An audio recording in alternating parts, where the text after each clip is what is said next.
जाऊ द्या की बाबा. वय बाबा, नगा अडव बाळा दादाला.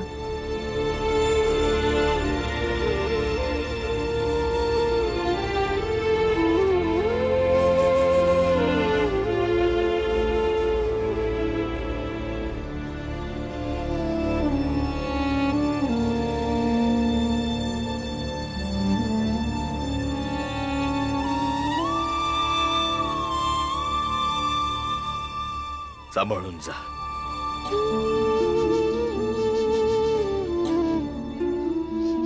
आणि भीमाला सांग की भले लढा आपल्या हक्कांचा असो, आपल्या तत्वांचा असो, किंवा कुटुंबातला वाद असो, हे असं पळून जाऊन लढा नाही जिंकता येत. त्यानं पळून जाऊन बरोबर नाही केलं. त्याला म्हणावं इथे ये आणि लढ. मग त्याच्या मोरात त्याचा बाबा असो, की त्याची आई असो, किंवा समद कुटुंब असो, जर तो अखेरीस जिंकला तर विजेता, आणि जर का हारला तर हार कबूल करावे.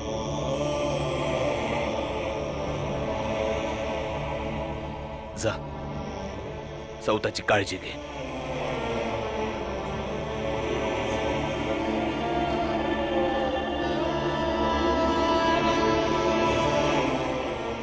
आता भीम येईल आणि मंजुळाचं लगीन मोडल. वय ना बाबा. चल निजूया आता. आणि हा, ही गोष्ट कुणाला बी सांगू नगस.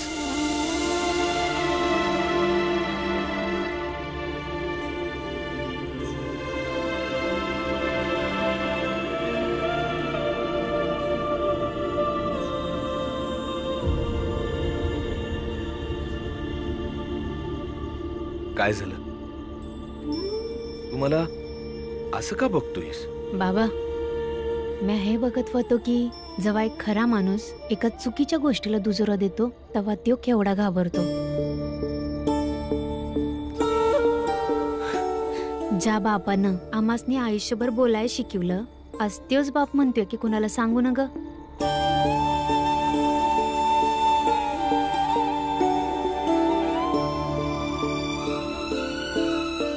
बस,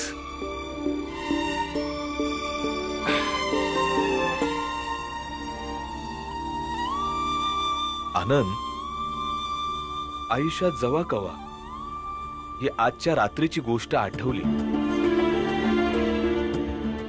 तर हे मान्य करा, कवाच लाजू नकोस की तुझा बाबा चुकीचा होता. तुझा बाबा मजबुरीला घाबरला होता.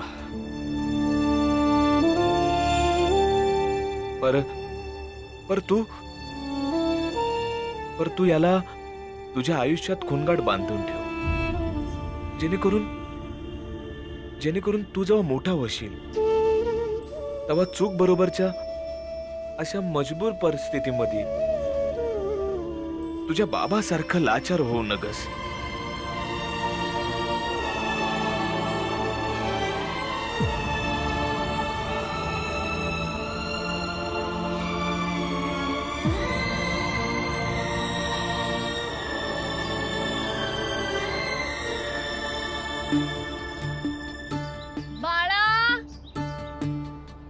बाळा कुठं गेला?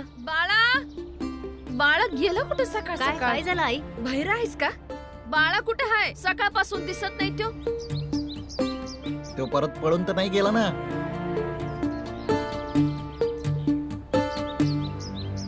नाही, बाळादादा काय पळून नाही गेलाय. तुला ठाव आहे का कुठं गेला तो? वय, बाबांनी त्याला धाडलंय. कुठं? अरे बोल. अहो तुम्हीच सांगा की. ते बाजावाल्यांकडं. नाही म्हणजे लग्नात बाजा लागलच ना आई. हा, मॅच म्हणलं होतं त्याला. त्याची बाजावाल्यांसोबत मैत्री आहे ना, मग बाजा एकदम स्वस्तात मिळेल, येईलच एवढ्यात. मग मला का नाही सांगितलं? अव पर लग्नात बाजा तर मुलांकडून असतो ना व. हा पर वरात सोडून बाकीची बी इदी असतात ना जिथं बाजा वाजवा लागतो या. आणि हे समजा मुलाकडचे थोडीच करणार आहेत, आमासनीच करावं लागणार आहे. येईलच एवढ्यात. हा ते बघ आलंच.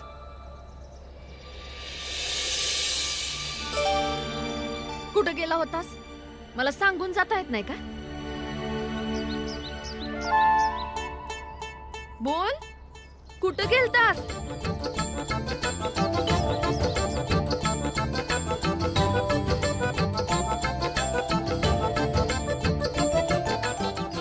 लगीन बाजा. हा ते मी बाजावाल्याकडे गेलो होतो, स्वस्तात ठरविला. आनंद इकडून इशारा केला होता.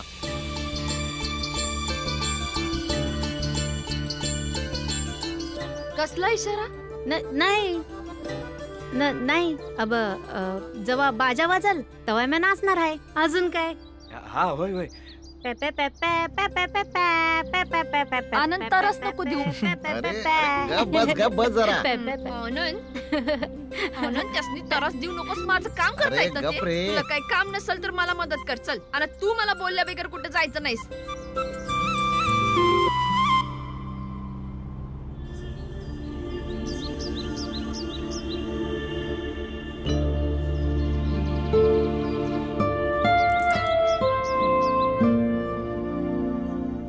अरे अहो मालक, काही बुट चपला घेता का? यो माझा धाकटा मुलगा, त्याचं लगीन हाय. आता तुम्हाला माहित असेलच की लग्नामध्ये किती खर्च होतो. तुम्ही आम्हाला मदत केली तरच आम्ही मुलाचं लगीन करू शकू ना. धंदा कसं करावाचं ते बाबांकडूनच शिकायचं.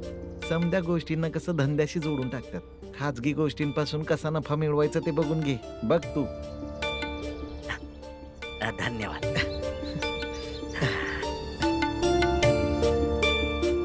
बाबा, तुम्ही माझ्या या लग्नाची गोष्ट समध्यासनी का सांगताय? मला ते पटलेलं नाही. काय म्हणलास? या बाहेर.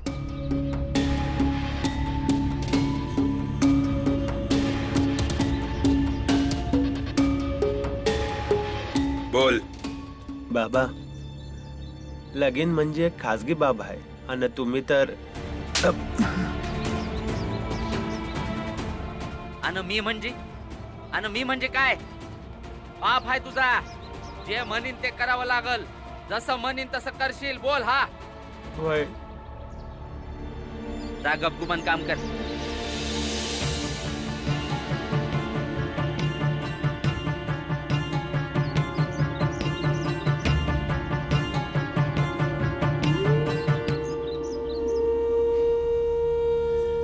बाबा, मी भीमाला समद सांगितलं. जे तुम्ही सांगितलं होतं मी ते समद सांगितलं. त्यानं समद ऐकून घेतलं आणि एक चिठ्ठी लिहिली आणि मला म्हणला की ही चिठ्ठी तू मासनी दे.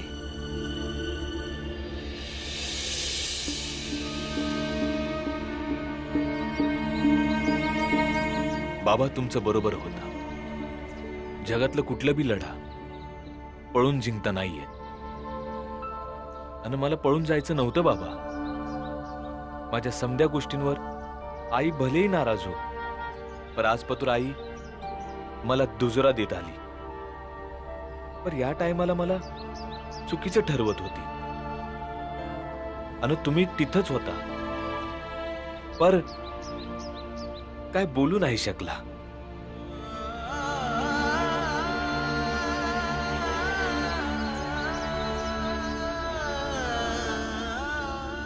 मग माझ्या ध्यानात आलं की ह्यो लढा नाही तर आईचा हट्ट आहे. आणि आपल्याच आईच्या हट्टासंग लढायला ह्यो तुमचा भीम अजून लायक नाही आहे.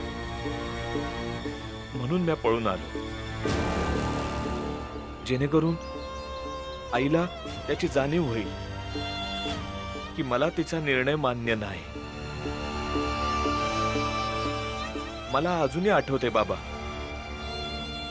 आज पतूर आई नाराज होऊन फक्त आई सगळ्यांपेक्षा 1.5 दिवसच नाराज राहू शकली होती. याच आशेवर मी इथं हाय की आई माझी नाराजी समजून घेईल आणि हे लगीन मोडल.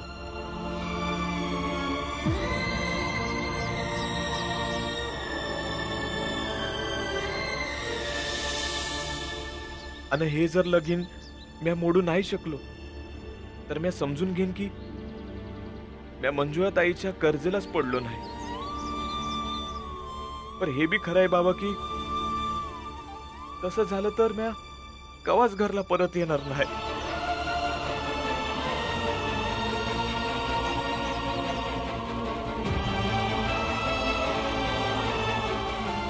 समजा आयुष्य ह्योच खेद बाळगून घरापासून लांब कुठेतरी राहील की म्या माझ्या घरात सगळ्यात धाकटा का होतो.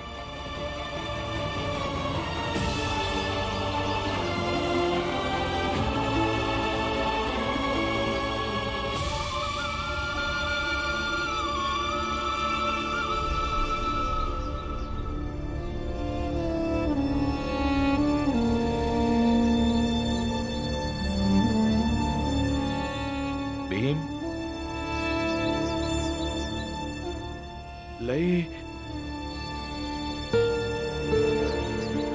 मोठा झालास, लय लवकर शिकलास की समध्यास लढाया मोर राहून लढायच्या नसत्यात.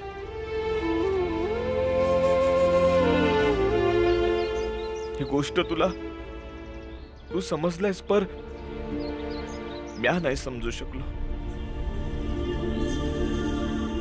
की भीमाबाईच्या मोर राहून तू जितका विरोध करू शकला असतास तेवढा विरोध लांब राहून करतोयस. मंजुळाचं लगीन करणं तू बिकट करून टाकलेस.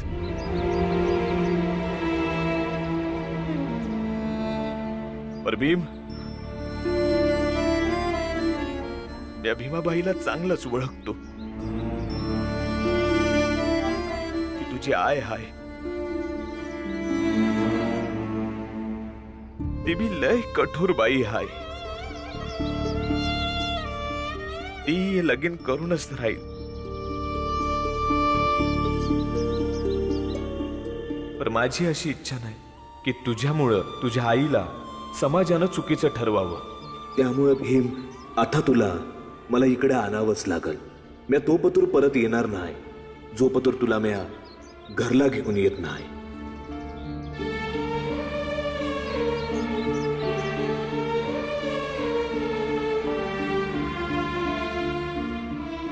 बाळदादा, मुलाच्या घरला जाऊन हे लगीन मान्य नसल्याचं सांगूया काय? नाही सांगू शकत आनंद. आपण तेवढं जाणकार नाही आणि त्यांनी ही गोष्ट आई बाबासनी सांगितली तर मोठी समस्या उभी राहील. आपण दुसरा काहीतरी विचार करूया.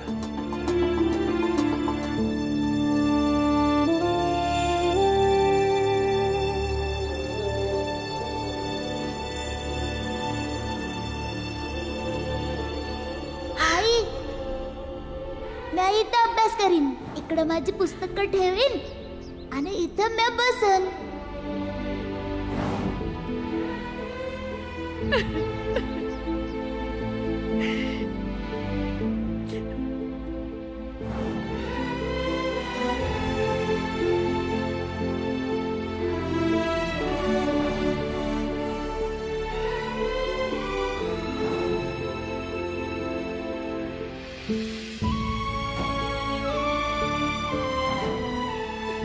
आई, एक दिवस आंघोळ नाही केली तर काय होणार आहे? काहीच नाही. पण तुझं डोकं नाही दाबलं तर मला वाईट वाटेल की तुझं डोकं दुखतंय आणि मी दाबून नाही दिलं.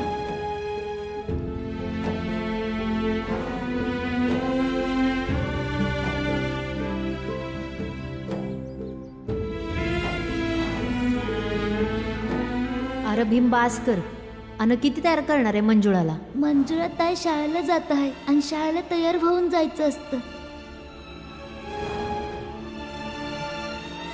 आणि हे जर लगीन म्या मोडू नाही शकलो तर म्या समजून घेईन की म्या मंजुळा ताईच्या कर्जेलाच पडलो नाही.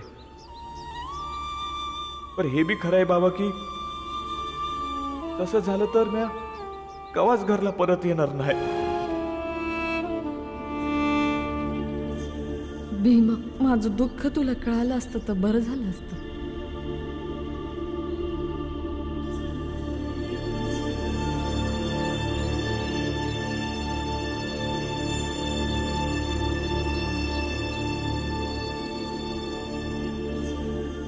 वहिनी, ही बघ, मंजुळाच्या लग्नासाठी ही शाल शिवली आहे.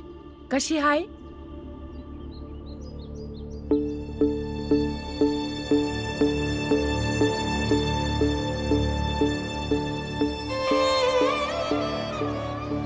एकदम झाक आहे ताई. मंजुळाला लय शोभून दिसत. कुठं आहे मंजुळा? आठ आहे. आलेच म्या.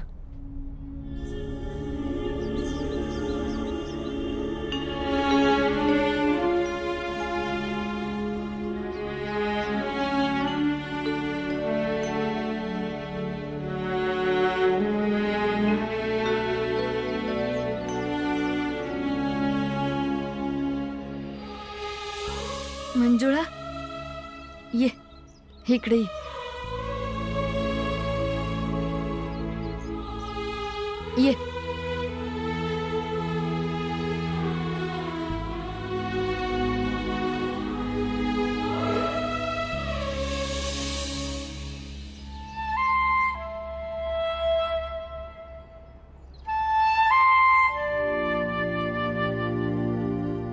बघ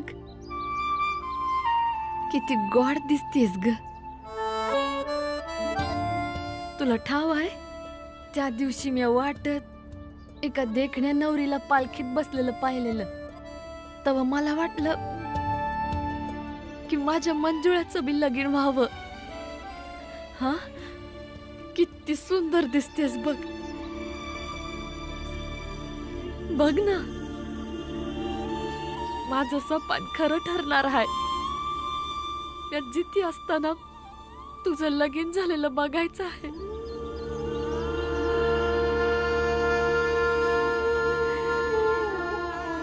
बाळदादा, माझ्याकडे एक युक्ती आहे ज्याने आपण मंजुळाचं लगीन थांबवायचा प्रयत्न करू शकतो.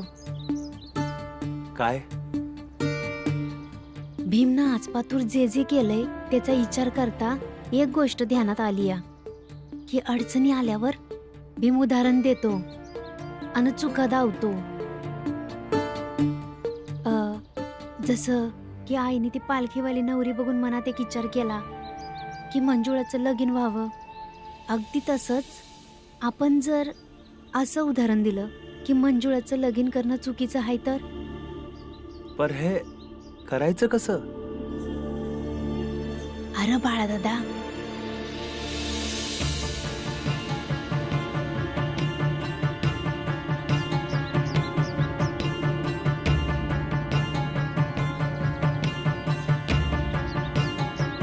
बाळा, एक गोष्ट चांगलीच ध्यानात ठेव.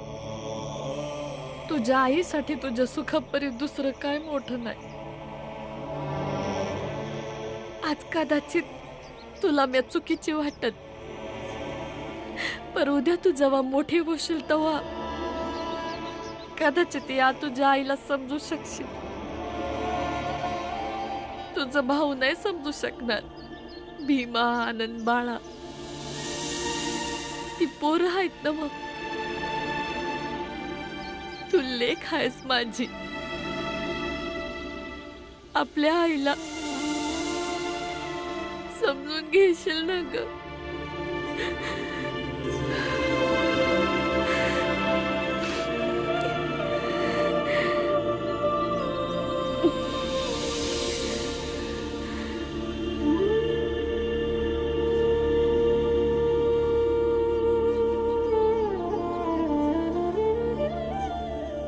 एकदम सुंदर दिसायलीस बघ. पर, पर,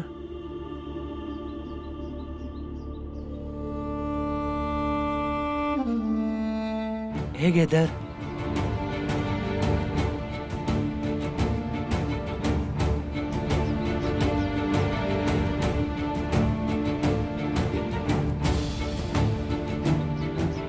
मी भीमला भेटायला गेलतो. तो म्हणला की त्याला त्याच्या ताईला हे असं बघायचं आहे. पुस्तका संघ. आणि हे तेव्हा शक्य हाय जेव्हा हे लगीन मोडल. मंजुळा, मी भीम एवढा हुशार तर नाही आहे, पर भीम संग राहून जेवढा शिकलोय त्याचा वापर करून म्या तुला वचन देतो की आम्ही दोघं भाऊ मिळून तुझं लगीन मोडण्यासाठी जमेल तेवढी खटपट करू.